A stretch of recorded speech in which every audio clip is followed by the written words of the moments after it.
एक गांव में राहुल और करण नाम के दो भाई रहते थे।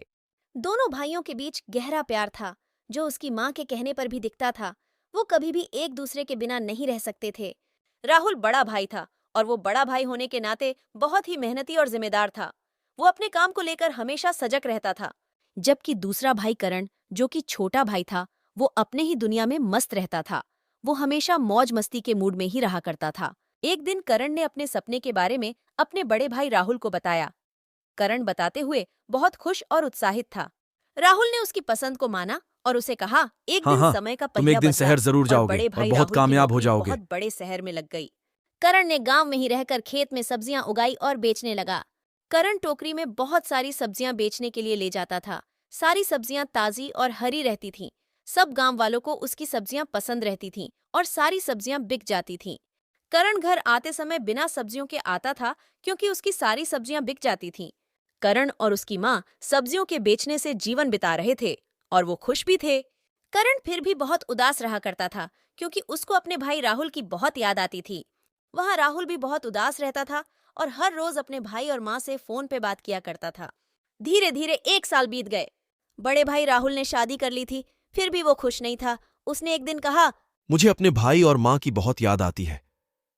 मुझे लगता है कि हमें गांव जाना चाहिए। हाँ हाँ, क्यों नहीं।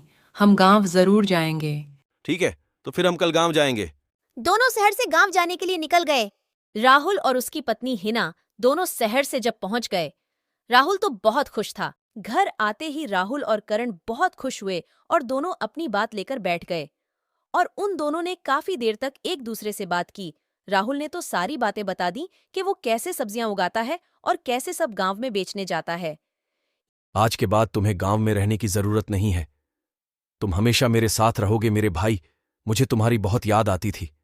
और हाँ, हम कल ही शहर जाने के लिए निकले, जो कि तुम्हारे सपनों का शहर है। ठीक है। और फिर सब लोगों ने रात का खाना खाया और सब चैन की नींद जल्दी से सो गए, क्योंकि सुबह शहर भी तो जाना था ना। दूसरे दिन सुबह सब लोग गांव से शहर जाने लगे। करण के अंदर तो एक अलग ही उत्साह था। वो बहुत ही खुश था।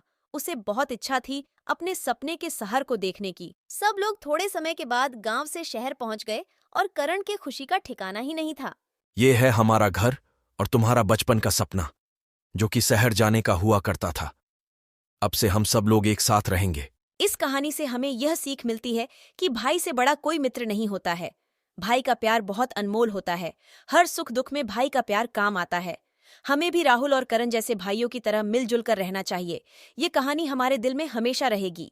ये मज़ेदार कहानी आपको पसंद आई तो हमारे इस चैनल को सब्सक्राइब करो, ताकि कहानी सबसे पहले आपके पास पहुंचे।